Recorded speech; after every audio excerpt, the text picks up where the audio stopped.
Hello friends, आज हम पढ़ेंगे कंपोजिट नंबर और प्राइम नंबर। कंपोजिट नंबर यानी कि भाज्य संख्याएं, प्राइम नंबर यानी कि अभाज्य संख्याएं। तो ये क्या होती हैं, बिल्कुल शुरुआत से सीखेंगे। ये कौन सी संख्याएं होती हैं, इनमें क्या अंतर है। तो आइए सीखते हैं भाज्य संख्याएं और अभाज्य संख्याएं।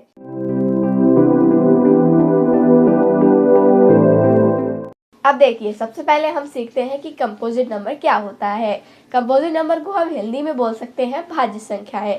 तो भाज्य संख्याएं क्या होती हैं? वे संख्याएं जिनके गुणनखंड 2 से अधिक होते हैं, ऐसी संख्याएं हमारी भाज्य संख्याएं कहलाती हैं। अब देखिए, इसमें ये जो भाज्य संख्या है, इसमें हम आपको ट्रिक से एक चीज़ और बता सकते हैं। यानी कि हमने पिछली वीडियो में हमने आपको बताया था कि सम संख्याएं और विषम संख्याओं के बारे में। तो सम संख्याएं जो 2 से पूर्णतः विभाजित हो जाती हैं, ऐसी संख्याएं हमारी सम संख्याएं कहलाती हैं।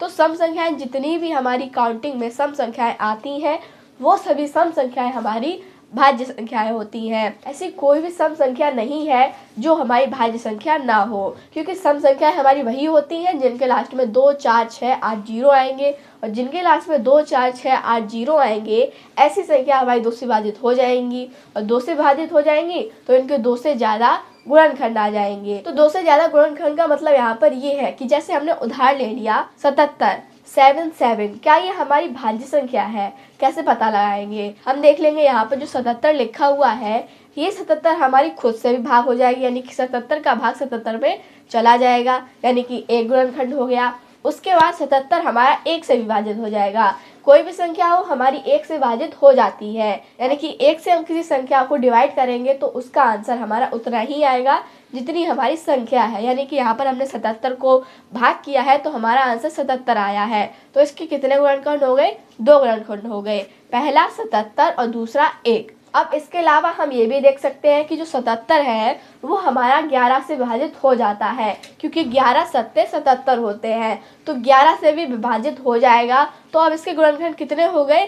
3 गुणनखंड हो गए। और जैसे ही हमें पता चल जाए कि 2 से ज़्यादा गुणनखंड है तो वो संख्या हमारी भाज्य संख्या हो जाएगी। तो आपको अच्छे से समझ में आया होगा कि भाज्य संख्याएं क्या होती हैं। कंपोजिट नंबर वे संख्याएं जिनके गुणनखंड 2 से ज़्यादा होते हैं, ऐसी संख्याएं हमारी भाज्य संख्याएं कहलाती हैं। तो अब हम सीखते हैं कि अभाज्य संख्याएं यानी कि प्राइम नंबर क्या होते हैं। तो आइए अब हम सीखते हैं अभाज्य संख्याएं यानी कि प्राइम नंबर। प्राइम नंबर हमारे बिल्कुल अपोजिट होते हैं कंपोजिट नंबर के, यानी कि ये दोनों नंबर्स, प्राइम नंबर्स और कंपोजिट नंबर, एक दूसरे के अपोजिट होते हैं, यानी कि एक दूसरे के विपरीत होते हैं। तो कंपोजिट नंबर की हमने आपको डेफिनेशन बताई थी कि वे संख्याएं जिनके 2 से अधिक गुणनखंड होते हैं, ऐसी संख्याएं हमारी भाज्य संख्याएं कहलाती हैं। अब इसमें अभाज्य संख्याओं में क्या हो जाएगा कि ऐसी संख्याएं जिनके गुणनखंड केवल 2 होते हैं, ऐसी संख्याएं हमारी अभाज्य संख्याएं कहलाती हैं। देखा आपने कितना सरल था। प्राइम नंबर के लिए हमें उदाहरण ले सकते हैं। हमने उदाहरण ले लिया 7।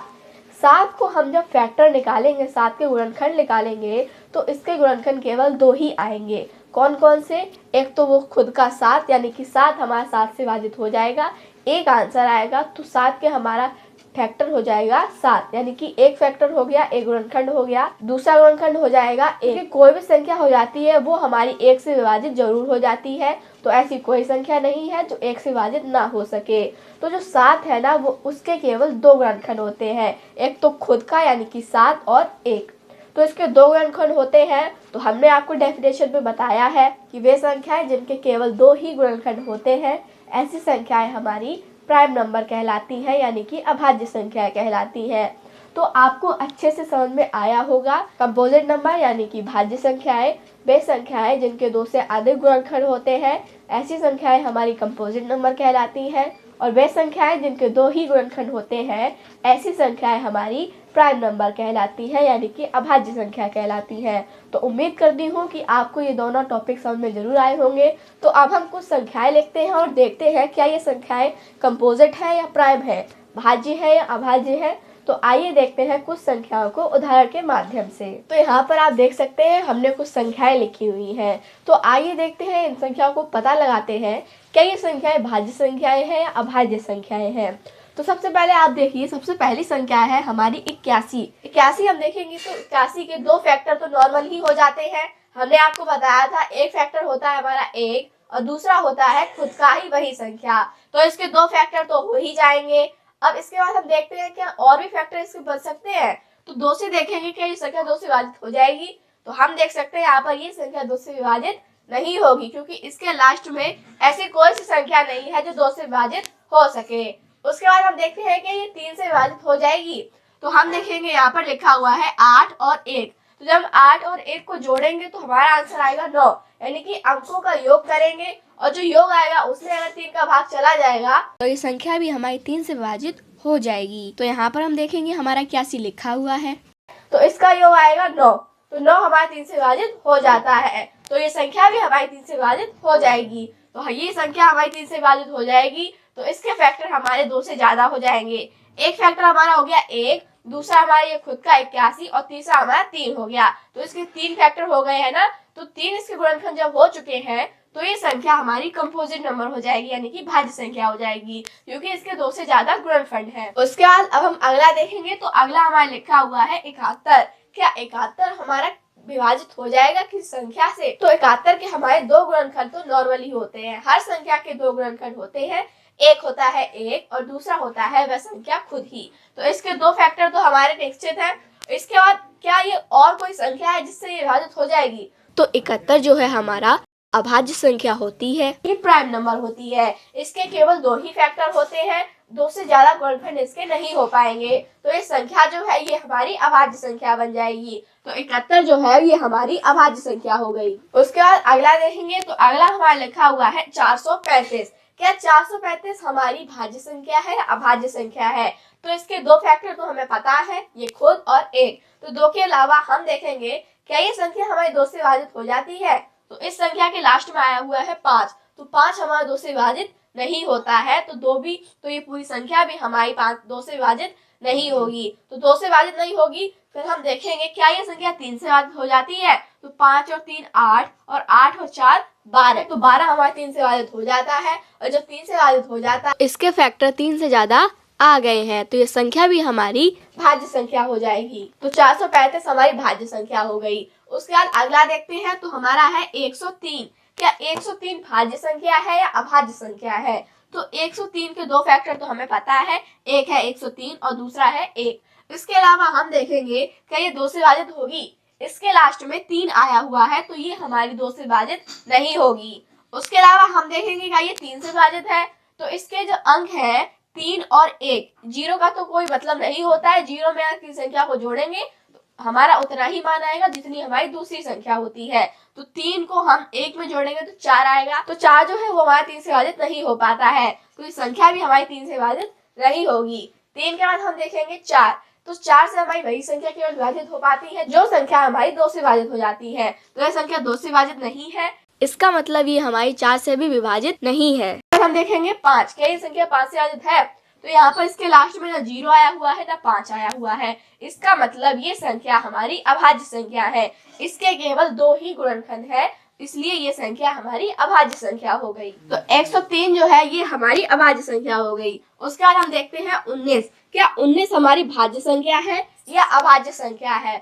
तो 19 जो है ये हमारी अभाज्य संख्या हो जाएगी, क्योंकि 19 से हमारी कोई भी संख्या विभाजित नहीं होती है। इसके केवल 2 ही गुणनखंड होते हैं, एक है हमारा 1 और दूसरा हमारा 19। तो इसके केवल 2 गुणनखंड होते हैं, तो इसका मतलब ये संख्या भी हमारी अभाज्य संख्या हो गई। इसके बाद हमारा अगला है 4528। क्या 4528 हमारी भाज्य संख्या है या अभाज्य संख्या है? हम कैसे पता लगाएंगे? सबसे पहले हम देखेंगे इसके लास्ट में आया हुआ है 8। तो 8 जो है ये हमारा 2 से विभाजित हो जाता है, पूरी संख्या हमारी 2 से विभाजित हो जाएगी। तो इसके जो गुणनखंड है ये 2 से ज्यादा आ जाएंगे, एक हो जाएगा 1 और ये खुद हो जाएगा 4528। इसके अलावा 2 फैक्टर के अलावा हमारा ये तीसरा भी बन जाएगा कि 2।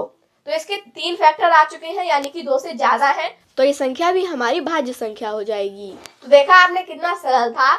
हमने यहाँ पर एक बार फिर से देख लेते हैं। यहाँ पर 81 जो हमारी भाज्य संख्या क्यों हुई? क्योंकि इसके गुणनखंड 2 से ज्यादा थे, इसलिए ये हमारी भाज्य संख्या हो गई। उसके अलावा 71 हमारा अभाज्य संख्या क्यों हुआ? क्योंकि इसके गुणनखंड जो थे वो केवल 2 ही थे। हमें याद रखना है कि ऐसी संख्याएं जिनके गुणनखंड केवल 2 हो, ना 2 से कम हो ना 2 से ज्यादा हो, केवल 2 ही हो, तो ऐसी संख्याओं के गुणनखंड जो 2 ही होते हैं वो हमारी अभाज्य संख्या कहलाती है। तो इसके गुणनखंड केवल 2 थे, इसलिए ये हमारी अभाज्य संख्या हो गई। इसके बाद अगला हमारा है यहाँ पर 435। ये 435 हमारी भाज्य संख्या क्यों हुई? ये 435 जो है ये हमारा 5 से विभाजित हो जाता है, और जब 5 से विभाजित हो जाएगा तो इसके 2 से ज्यादा गुणनखंड आ जाएंगे, इसलिए ये हमारा भाज्य संख्या हो जाएगा। उसके अलावा हम अगला देखेंगे 103। ये हमारी अभाज्य संख्या क्यों हुई? क्योंकि इससे गुणनखंड केवल 2 ही थे। कौन कौन से? ये तो खुद 103, उसके अलावा 1, इसलिए इसके गुणनखंड जो 2 ही थे, इसलिए हमारा आंसर इसका अभाज्य आया है। अगर इसके गुणनखंड 2 से ज्यादा होते तो ये हमारी भाज्य संख्या हो जाती। उसके बाद अगला हमारा है 19। 19 हमारी अभाज्य संख्या क्यों हुई? क्योंकि इसके गुणनखंड केवल 2 ही थे। न 2 से कम होने चाहिए, न 2 से ज्यादा होने चाहिए, केवल 2 ही होंगे, तो ऐसी संख्याएं हमारी अभाज्य संख्या कहलाती हैं। उसके बाद 4528। ये हमारी भाज्य संख्या क्यों हुई? क्योंकि ये जो 4528 संख्या है ये हमारी 2 से भी विभाजित हो जाती है। कैसे विभाजित हो जाती है? क्योंकि इसके लास्ट में 8 आया है, जो कि 8 हमारा 2 से विभाजित हो जाता है। तब 8 विभाजित हो जाएगा तो ये पूरी संख्या हमारी 2 से विभाजित हो जाएगी। तो जब 2 से विभाजित हो जाएगी तो ये हमारी भाज्य संख्या हो जाएगी। तो आज की वीडियो में हमने सीखा है भाज्य संख्याएं और अभाज्य संख्याएं, कंपोजिट नंबर और प्राइम नंबर क्या होते हैं। उम्मीद करती हूँ कि आपको ये अच्छे से समझ में आए होंगे। अगर समझ में नहीं आए हैं तो आप इस वीडियो को दोबारा से प्ले करके देख सकते हैं, जिससे आपको समझने में और मदद मिलेगी। तो इसी प्रकार आपकी बुक में कई सारे प्रश्न होंगे कंपोजिट नंबर और प्राइम नंबर से रिलेटेड, आप उनको सॉल्व जरूर कीजिएगा। तो इसी प्रकार मिलते हैं अगले वीडियो में एक और टॉपिक के साथ। Thank you.